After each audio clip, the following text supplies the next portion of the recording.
Okay, तो हम लोग अभी बात करेंगे प्रैक्टिकल या एक्सरसाइज या एक्सपेरिमेंटल एक्टिविटी जो कि सेकंड ईयर में पढ़ना है एईसी का।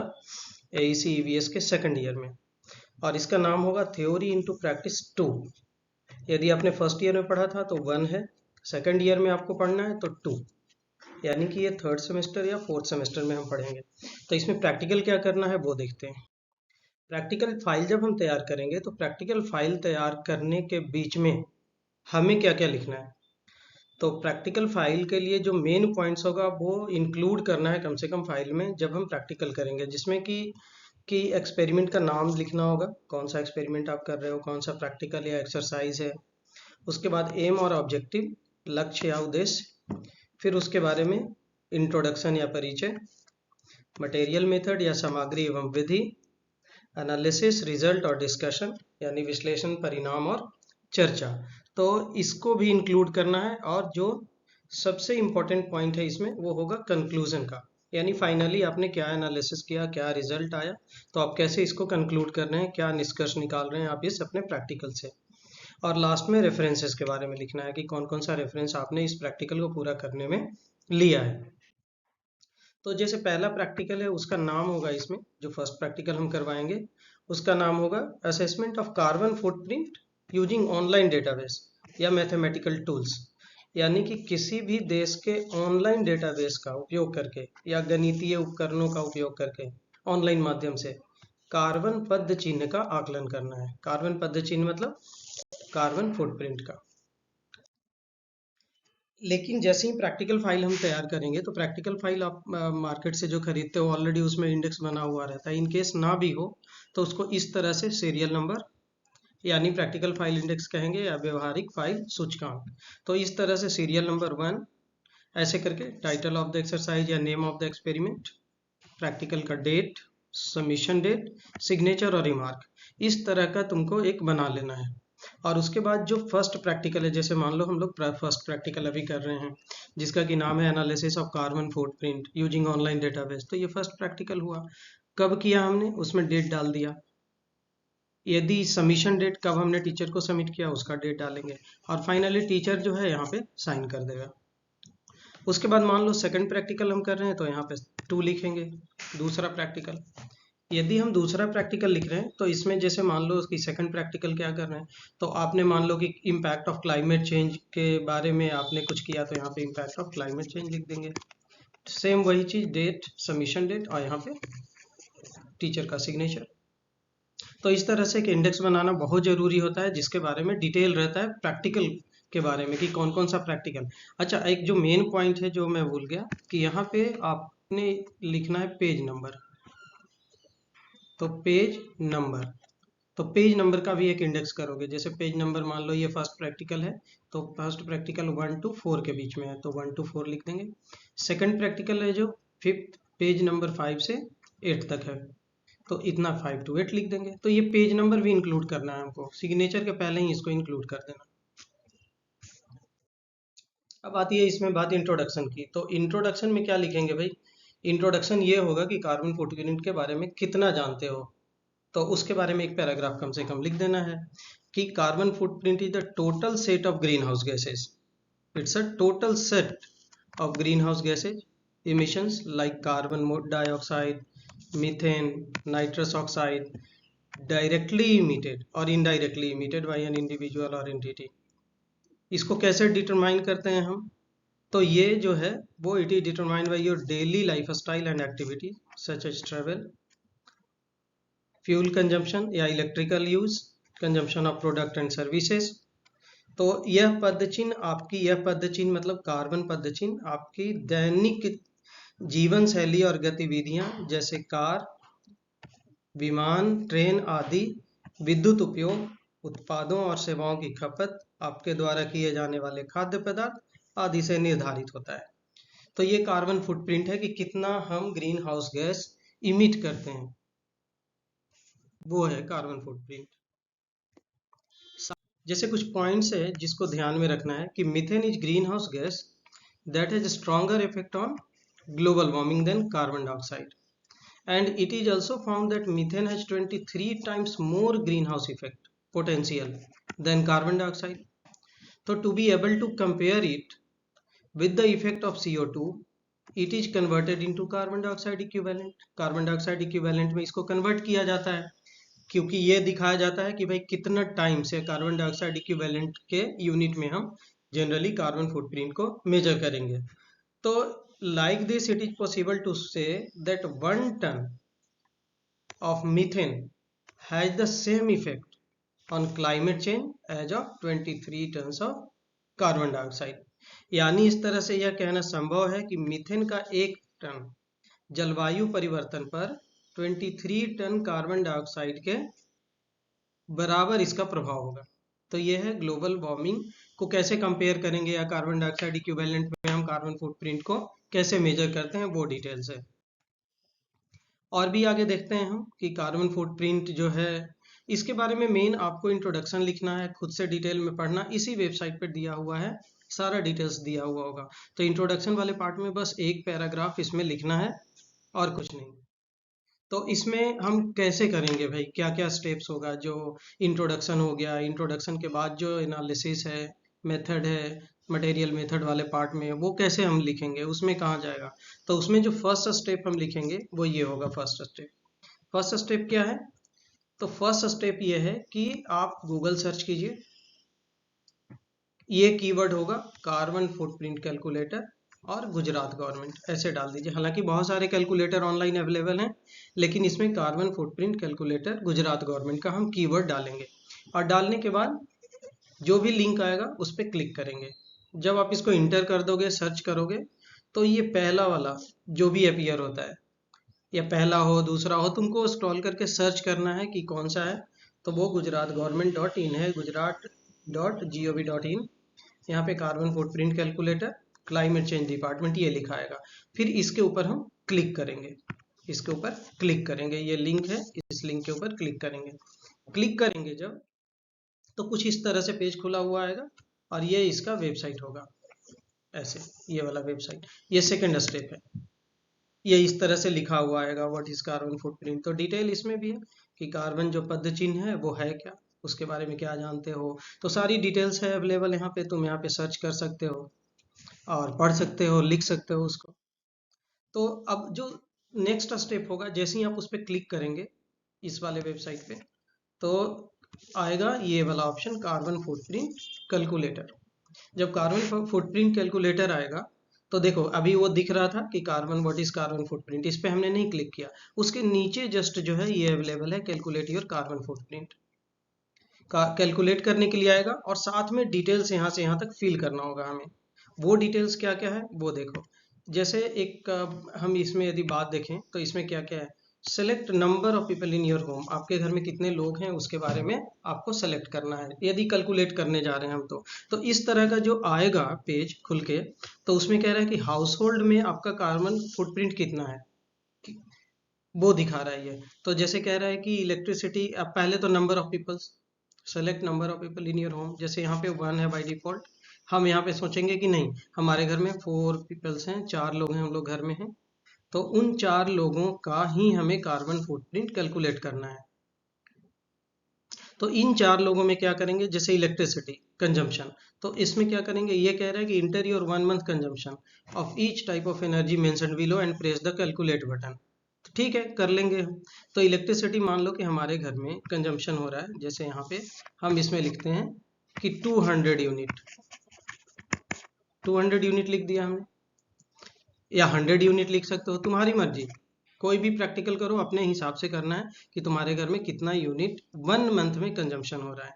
ये कह रहा है 1 मंथ कंजम्पशन, तो 1 मंथ का ये कार्बन फुटप्रिंट कैलकुलेट करेगा for the 4 peoples.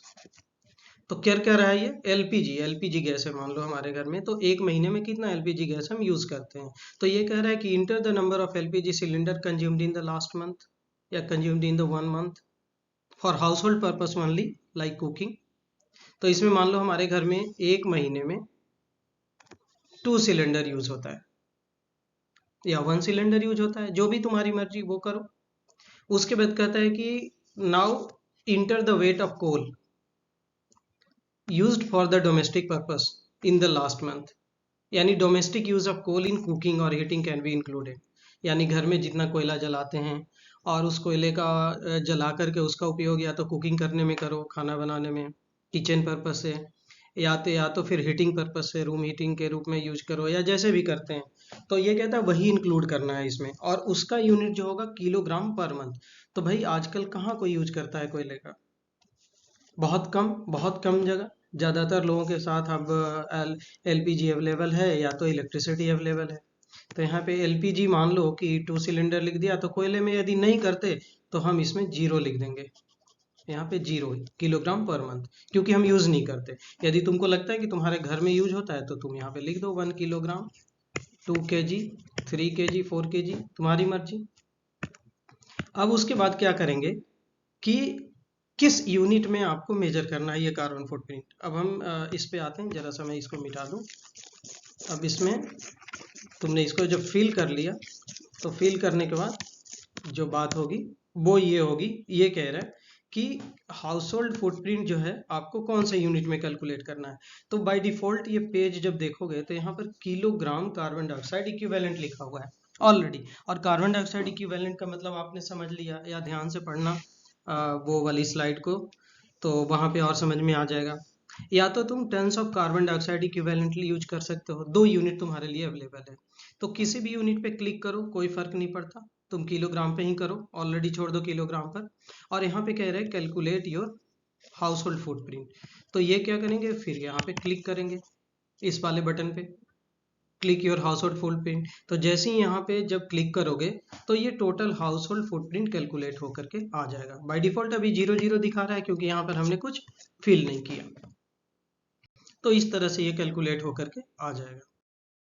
Next page में थोड़ा सा मैंने जूम करके दिखा दिया है कि भाई देखो, तो इसमें जैसे पेट्रोल है, अब हाँ, अब वो हाउस होल्ड का था।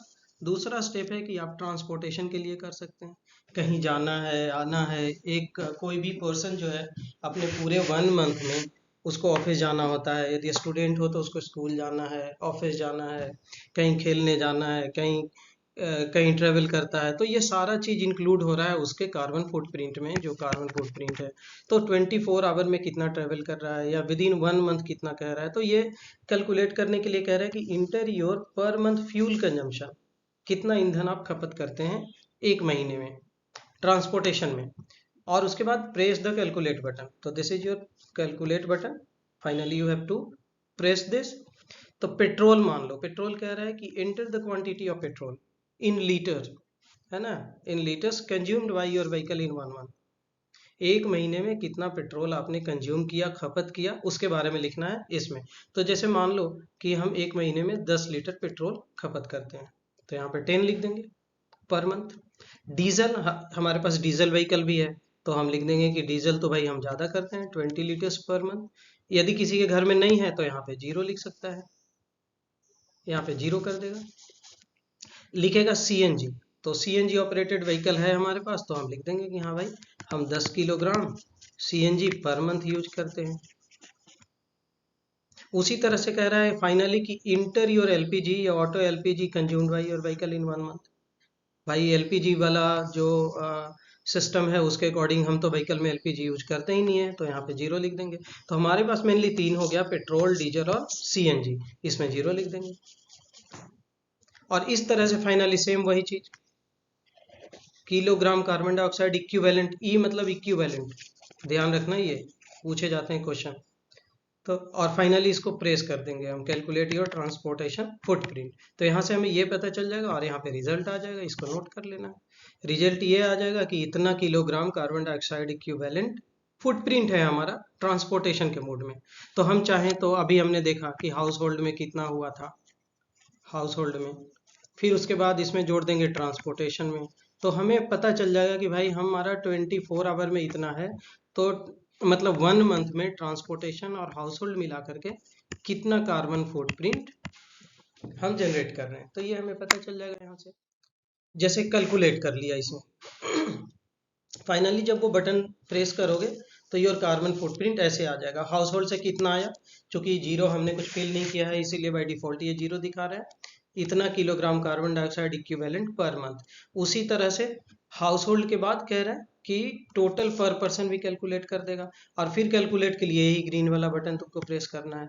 तो इस तरह से कार्बन फुटप्रिंट कैलकुलेट कर सकते हैं। और जब हमें पता चल गया कि 1 मंथ में इतना है, तो क्या हमें 12 मंथ में पता नहीं चलेगा? 12 मंथ मतलब 1 ईयर में।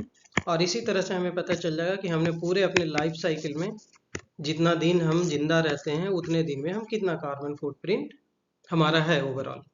तो इस तरह से कार्बन फुटप्रिंट यदि कहता है मंथली कैलकुलेट करो तो मंथली कर लो, कहता है कि ईयरली करो तो ईयरली कर लो। तो इस तरह से तुम कार्बन फुटप्रिंट कैलकुलेट कर सकते हो। उसी तरह से ये पहला तुम्हारा हो गया प्रैक्टिकल। अब उसके बाद हम जब एनालिसिस कर लेंगे तो हम उसका ग्राफ भी बना सकते हैं मंथ वाइज चाहे तो, कि जनवरी में इतना था, फेब में इतना था, मार्च में इतना था, अप्रैल में इतना था, और इधर लिख दो कार्बन फुटप्रिंट ऐसे। और ये जो कंजम्पशन दिखाएगा कि फरवरी में ज़्यादा था या मार्च में इतना था, ऐसे ग्राफ भी तुम प्लॉट कर सकते हो। ये तुम्हारी मर्जी कि तुम किस तरह से दिखाना चाह रहे हो ओवरऑल रिजल्ट का, या 1 मंथ का भी कैलकुलेट करके दिखा दो। तो ये बात हो गई अभी तक कार्बन फुटप्रिंट वाली। तो इस प्रैक्टिकल में यही है और कुछ नहीं, और फाइनली कंक्लूड करना है और रेफरेंसेस लिख देना है। अब यदि प्रैक्टिकल नंबर 2 की बात करें हम, ये है, ये प्रैक्टिकल 1 हो गया। प्रैक्टिकल 2 कह रहा है कि फॉर्मुलेशन ऑफ क्वेश्चनायर या ऑनलाइन सर्वे और assessment of impact of climate change. तो ये कह रहा है कि लोगों के ऊपर जलवायु परिवर्तन के प्रभाव के आकलन के लिए प्रश्नावली या ऑनलाइन सर्वेक्षण के लिए प्रश्न तैयार करना है। तो ये हम कैसे करेंगे भाई? ये लिख ही रखा है कि ऑनलाइन कर लो, या तो फिर तुम खुद से प्रश्न ऐसा बनाओ और बच्चों से या जो भी लोग हैं उनसे पूछो कि क्वेश्चन उनसे पूछना है और उसी का आंसर लिखना है, यही क्वेश्चन आयर हो गया। तो सेकंड प्रैक्टिकल ये भी कर सकते हैं। और बाकी डिपेंड करता है कि कॉलेज में क्या रिसोर्स है, कौन कौन सा प्रैक्टिकल करवाना चाहता है, कौन सा एक्सरसाइज करवाना चाहता है, एक्सपेरिमेंट करवाना चाहता है, उस तरह का है। तो हम दूसरे वाले पे आते हैं पहले। फर्स्ट हो गया, दूसरा वाला पे करते हैं बात। यह कह रहा है कि ऑनलाइन डेटा का उपयोग करके किसी अध्ययन क्षेत्र के तापमान या वर्षा के रुझान को चित्रित करना है, यानी डिपिक्ट द टेम्परेचर और प्रेसिपिटेशन ट्रेंड। इस तरह का क्वेश्चन आता रहता है, लास्ट ईयर भी आया था शायद ये question, given study area using the online database. लेकिन हम दूसरे वाले का बात करते हैं अभी। पहले वाला तो हो गया, दूसरे का करते हैं। अब हम बात करते हैं एक्सपेरिमेंट नंबर 2 का। एक्सपेरिमेंट नंबर 2 जो है वो क्या कह रहा है कि फॉर्मुलेशन ऑफ क्वेश्चनायर या online survey for assessment of impact of climate change. तो इसमें जलवायु परिवर्तन के प्रभाव के आकलन के लिए प्रश्नावली तैयार करना है कि भाई किस तरह का प्रश्न तुम बना सकते हो, या ऑनलाइन सर्वे कर सकते हैं हम गूगल फॉर्म के लिए। गूगल फॉर्म में आप क्वेश्चन लिख दो और लोगों से उसके आंसर्स पूछो। तो ये प्रैक्टिकल नंबर 2 का पार्ट है कि फॉर्मुलेशन ऑफ क्वेश्चनायर या online survey for assessment of impact of climate change. जैसे इसमें, जैसे पहला क्वेश्चन का यदि बात करें हम, यदि फर्स्ट क्वेश्चन की बात करें, इस तरह का क्वेश्चन में एक एग्जाम्पल के लिए मैं लिख दे रहा हूँ ताकि तुम्हारे समझ में आ जाए सही से, बट सेम क्वेश्चन कॉपी मत करना। कि पहला क्वेश्चन जैसे, do you feel the pattern of weather और क्लाइमेट इज चेंजिंग। क्या क्लाइमेट जो है, आपको क्या ऐसा लगता है कि मौसम, जलवायु का पैटर्न आमतौर पर चेंज हो रहा है? तो जिसको पता होगा कि हाँ भाई ये आंसर करेक्ट है, तो वो लिखेगा यस, उसको लगता होगा। कोई हो सकता है बोलेगा नहीं, कोई कह सकता है डोंट नो, हमें नहीं पता, हमें तो पता ही नहीं चल रहा कि क्लाइमेट चेंज हो रहा है। तो ये क्वेश्चन हुआ, और आंसर देने वाला इस तरह से कोई, या तुम ऑनलाइन सर्वे कर रहे हो तो उसमें ये 2-3 पॉइंट्स इंक्लूड करो। ये ऑप्शन दो उनको, यस वाले पे वो टिक करेंगे, जिनको लगता है नहीं वो नो वाले पे टिक करेंगे, जिनको लगता है कि हमें पता ही नहीं है तो वो सी वाले ऑप्शन पे टिक करेंगे। उसी तरह से दूसरा क्वेश्चन आप पूछ सकते हो कि इफ यस, इसी में क्रॉस क्वेश्चन कर सकते हो, यदि हाँ तो why do you think this might be. यानी यदि ऐसा आपको लगता है कि क्लाइमेट चेंज हो रहा है तो भाई क्यों, तो आपको ऐसा क्यों लगता है कि क्लाइमेट चेंज हो रहा है, इसका क्या कारण हो सकता है। तो वो ऑब्जेक्टिव क्वेश्चन ना देकर के शॉर्ट आंसर टाइप का आंसर देगा कि हमें ऐसा ऐसा लगता है, उसका कुछ ना कुछ वो रीजन दे देगा। उसी तरह से नेक्स्ट क्वेश्चन है, नेक्स्ट में तीसरा क्वेश्चन का एग्जांपल मैं बता रहा हूँ कि have you heard of climate change. क्या आपने जलवायु परिवर्तन के बारे में सुना भी है कभी? वो बोलेगा हाँ जी सुना है। यदि सुना है तो इसके बारे में आप क्या जानते हैं, ये क्रॉस क्वेश्चन पूछ सकते हो कि यदि आप सुना हो, आपने यदि सुने कि भाई क्लाइमेट चेंज किसको कहते हैं, तो आप बताइए कि क्लाइमेट चेंज होता क्या है, ये क्वेश्चन का आंसर कर सकते हो। ये एक क्वेश्चन बनेगा। तो क्वेश्चन नंबर 4, क्वेश्चन नंबर 3, उसी तरह से क्वेश्चन नंबर 5 पूछ सकते हो कि where have you heard about the climate change, यानी जलवायु परिवर्तन के बारे में आपने कहाँ सुना? टीवी के थ्रू सुना, न्यूज़पेपर, या माउथ टू माउथ कोई किसी ने बता दिया, या कहीं कोई सोशल मीडिया साइट पे देखा। तो इस तरह से क्वेश्चन पूछ सकते हो कि आपने जलवायु परिवर्तन के बारे में कहाँ सुना है, क्या सुना है। तो ये जो है वो तुम्हारा सेकंड नंबर प्रैक्टिकल के लिए है कि फॉर्मुलेशन ऑफ क्वेश्चन आयर और online survey for assessment of impact of climate change. ये दूसरा प्रैक्टिकल है। जब ये दोनों प्रैक्टिकल या कोई भी प्रैक्टिकल कर लेते हो तो फाइनल जो पॉइंट होता है वो रिजल्ट और डिस्कशन का होता है कि आप इस ऑनलाइन सर्वे के बेसिस पे आप चाहें तो एक ग्राफ पैटर्न बना सकते हैं या लिख सकते हैं कि कितने लोग जो थे, कि भाई इतने लोग अवेयर हैं, जैसे 4 peoples are aware about the name of climate change. मान लो 5 हैं तो 5 जो है कम से कम 5 लोगों को ये पता है कि क्लाइमेट चेंज क्यों हो रहा है। तो इस तरह से क्वेश्चन का पैटर्न तुम जब बनाओगे तो ग्राफ के थ्रू भी दिखा सकते हो, या जैसे भी तुमको एनालिसिस करना है वैसे एनालिसिस करके एक आधा पैराग्राफ या 2 में दिखा सकते हो अपने आपको, उसका पूरा रिजल्ट जो है वो और डिस्कशन लिख सकते हो। उसके बाद फाइनली तुमने क्या कंक्लूड किया भाई इस ऑनलाइन सर्वे के बेसिस पे? तो जनरली कंक्लूजन जो है वो लेस देन 50 वर्ड में लिख देना है। 50 वर्ड से ज़्यादा का मत बनाना, लेस देन 50 में ये कर सकते हो। और फाइनली रेफरेंसेस, यानी कि जो संदर्भ है वो, तो संदर्भ में क्या होगा कि जैसे हमने जिस वेबसाइट का एड्रेस लिया इसको लिखने के लिए, तो उस वेबसाइट का एड्रेस नाम डाल दिया। यदि आपने कोई बुक का यूज किया है तो उस बुक का नाम लिखो। यदि आपने कोई पेपर का यूज किया है तो उस पेपर का नाम दे दो। तो इस तरह से ऑनलाइन मटेरियल सर्च किया है तो उसका नाम दे दो। तो इस तरह से रेफरेंसेस है फाइनली। तो इस तरह से प्रैक्टिकल पूरा करना है। अब इसमें मैंने ये बता दिया कि कौन कौन से पॉइंट इंक्लूड करना है, और ज़्यादातर लोगों को मैंने देखा है कि इंडेक्स नहीं बनाते। तो ये भाई फाइनली इंडेक्स जो है वो दिखाना ही दिखाना है तुमको। अभी मैंने बताया था कि इंडेक्स के लिए तुम एक पेज लगाओगे और हर एक पेज में जैसे सीरियल नंबर, यहाँ पे नेम ऑफ प्रैक्टिकल, फिर उसके बाद पेज नंबर और रिमार्क्स और टीचर का रिमार्क्स इसमें होना चाहिए। यानी ये जो इंडेक्स है उसको करना ही करना है, तभी पता चलेगा कि तुमने कितने प्रैक्टिकल तुमने किए, 2 किए, 3 किए, 4 किए। और फाइनली जो मेथड है उसमें उसके अकॉर्डिंग कर लेना है, जो पॉइंट इंक्लूड करना है वो पॉइंट इंक्लूड करना ही करना है।